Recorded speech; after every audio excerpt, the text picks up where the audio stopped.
सब लोग आए और सब लोगों ने बहुत सारा आशीर्वाद दिया, मार्गदर्शन दिया, सुझाव दिया। उसके लिए बहुत कोटि कोटि सबको नमन करती हूँ। और जो भी इतने सारे बड़े बड़े लोग और इतने एक्सपीरियंस वाले लोग हर क्षेत्र से, शिक्षा क्षेत्र से, एडमिनिस्ट्रेटिव क्षेत्र से यहाँ पर हैं, तो जो भी सीख उन्होंने मुझे दी है अपनी बेटी समझ के, अपनी बहन समझ के, कि हमेशा ईमानदारी से रहना है अपने समाज के दबे कुचले लोगों का और भी दबे कुचले लोगों का जब भी मौका मिले तो उनकी सुनना है, उनकी सहायता करने की कोशिश करनी है। ये सब चीज़ें मैं यहाँ से अपने साथ रखूँगी और मेरे साथ हमेशा रहेंगी। कभी भी इन सब चीज़ों से मैं कभी भी इतना नाता नहीं छोड़ूंगी कि हमेशा आप लोगों की बातें याद रहेगी, कि हमेशा जो है कि अपने कलम की, अपने साक्षर की जो ताकत है उसको हमेशा एक अच्छे काम में लगाएंगे, ताकि जो नाम रोशन हुआ है वो और भी इसी तरीके से बरकरार रहे। सभी लोगों को जो यहाँ पे सब किसी न किसी बच्चों के पेरेंट्स हैं, उनको यही बोलना चाहूँगी कि अपने बच्चों की पढ़ाई में उतना ही इन्वॉल्व करिए जैसे कि मेरे पापा बहुत इन्वॉल्व थे मेरी पढ़ाई में। कौन से टेस्ट में मेरे कितने नंबर आ रहे हैं, किस मेंटर ने मुझे कौन सा कमेंट किया है, कितने मैंने टेस्ट लिख दिए, हमेशा मुझे पूछते रहते थे आज तुमने कितने घंटे पढ़ लिया। या फिर एग्ज़ाम पास आता था तो हर दिन आके बताते थे कि कितने दिन बचे हैं, अब इतने दिन बचे हैं, अब इतने दिन बचे हैं। तो हमेशा लूप में लेके चलिए अच्छे बच्चों को। कभी ये मत सोचिए कि उनकी पढ़ाई है और वो कर लेंगे, कभी भी नहीं। उनसे पूछते रहिए कि आज तुमने क्या किया, तुमने कौन सा विषय पढ़ा, तुमको किसमें इंटरेस्ट आता है, तुमको आगे क्या करना है। ज़रूरी नहीं है कि सिविल सेवा में ही सब लोग जाएँ, सबको जाना चाहिए। एक बार तैयारी करने से मुझे ऐसा लगता है कि बहुत पर्सनैलिटी डेवलपमेंट होता है, बहुत सारी चीज़ें पता चलती है, मुझे बहुत सारी चीज़ें सीखने को मिली है, गंभीरता आई है अंदर से। बहुत सारे कुछ मैंने सब्जेक्ट्स पढ़े, समाजशास्त्र पढ़ा, तो बहुत चीज़ें अपनी हिस्ट्री और सब चीज़ों के बारे में मतलब जानकारी मिली। लेकिन वही है कि बच्चों को हमेशा जो है कि हमेशा उनको पढ़ाई का माहौल बनाना है और वो सिर्फ मम्मी पापा ही कर सकते हैं। मेरी मम्मी पढ़ी लिखी नहीं है, पर फिर भी वो पढ़ाई को लेकर हमेशा हम लोगों को कहती थी कि पहले पढ़ाई, उसके बाद खेल कूद मौज मस्ती, उसके बाद। और मतलब मैं जब छोटी थी तो मेरी छोटी बहन को तो इंग्लिश मीडियम में डाला गया था और मुझे हिंदी।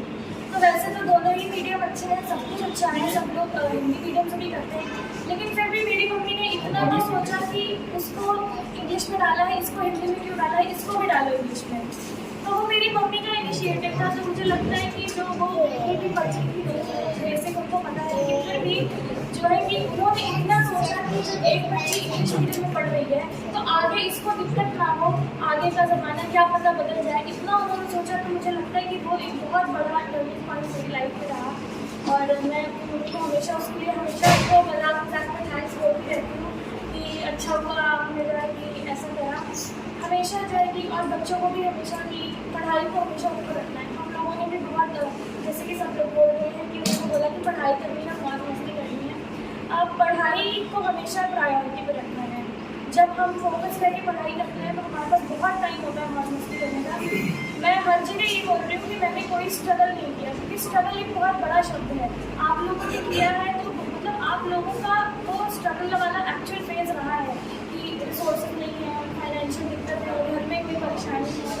हमारे साथ ऐसी कोई चीज़ नहीं हुई। हमारे परिवार सबको सब कुछ मिला, पैसे मिले, कुछ किताबें खरीदी है, कहीं जाकर रहना है, कहीं जो है कि कुछ सामान लेना है, कोई भी ऐसी परेशानी नहीं। तो स्ट्रगल कोई भी उस स्ट्रगल को कब करना है, जैसे पापा ने किया स्ट्रगल, अंकल ने किया, तो वो एक स्ट्रगल है। हम जो आज के जनरेशन वाले बच्चे जो आ रहे हैं, हमारे हिस्से का स्ट्रगल हमारे माँ बाप ने कर लिया है। हमें बस उसको इज्जत देनी है।